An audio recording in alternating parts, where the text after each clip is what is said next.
এইটো আমাৰ এটা দলৰ কৃতিত্ব। চমৰীয়া সমষ্টিত ভাৰতীয় জাতীয় কংগ্ৰেছ জাগ্ৰত আছে আৰু আজি এতিয়ালৈকে 100খনৰ বেছি গাড়ী এতিয়ালৈকে আহিব পৰা নাই। গোটেই জামত ফাঁচি আছে। মিৰ্জা গোটেই এইবিলাক যিমান ডাঙৰ আমাৰ বহু গাড়ী এতিয়াও ওলাই আহিবই পৰা নাই। আৰু এতিয়া জনস্ৰোত আমি বহু মানুহ আনিব নোৱাৰিলোঁ, বহু কান্দিছে, বহু মানুহ আৰু আহিব বিচাৰিছিল। আৰু এইটো ৰাজীৱ ভৱন, আমাৰ স্বৰ্ণ মন্দিৰ।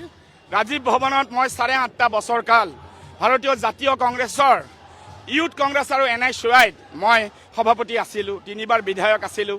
মোক যি অপৰিসীম মৰম আৰু সেৱা কৰিবলৈ সুযোগ ভাৰতীয় জাতীয় কংগ্ৰেছ হাইকমাণ্ডে দিছে আৰু তাক মই কেতিয়াও জীৱনৰ বাটত কেতিয়াও পাহৰিব নোৱাৰোঁ।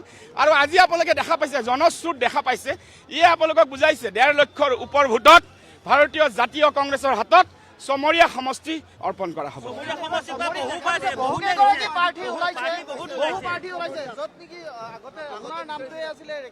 এতিয়া শুনক, 50,000কে টকা জমা হৈছে, মই কিমান ভাল পাইছোঁ। এটা টকা আমাৰ দৰকাৰ।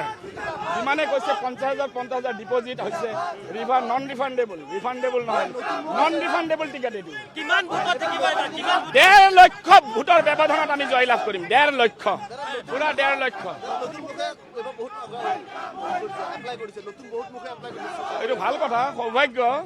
এইটো মোৰেতো সৌভাগ্য, এইটো মোৰে সৌভাগ্য। ডাঙৰ ডাঙৰ নেতা যিয়ে কংগ্ৰেছক টক্কৰ দিছিল, আজি কংগ্ৰেছৰ শৰণাপন্ন হৈ দুৱাৰে দুৱাৰে ঘূৰি আছে কংগ্ৰেছৰ টিকট বিচাৰি। এইটো আমাৰ সৌভাগ্য। টিকট বিচাৰিছে, তেওঁলোকক মই অভিনন্দন জনাইছোঁ। এইটো আমাৰ শক্তি। তেওঁলোকেতো কংগ্ৰেছেই কৰি আছে, গতিকে এইটো আমাৰ কাৰণে দুখ কৰিব লগা। আজি মোৰ ল'ৰা আহিছে, ছোৱালী আহিছে, মোৰ গোটেইকেইটা ব্লকৰ সভাপতি আহিছে, গোটেইকেইটা জিলা পৰিষদ আহিছে, গোটেইকেইটা মোৰ পঞ্চায়তৰ সভাপতি, সভানেত্ৰী, কাউন্সিলাৰ, মোৰ গোটেই মণ্ডল প্ৰেচিডেণ্ট, বুথ প্ৰেচিডেণ্ট, আমাৰ সকলো আহিছে। যুৱ কংগ্ৰেছ, NICY, মহিলা কংগ্ৰেছ, চেল ডিপাৰ্টমেণ্ট চব আহিছে। এই ইলেকশ্যন চবেই খেলিব, মই অকলে নেখেলোঁ। এইটো আৰু মানে আচলতে বেলেগ নাই, যান জঁট হৈ গৈছে। কাৰণ 2 ঘণ্টা গাড়ী চলিব পৰা নাই, উপায় নাছিলে।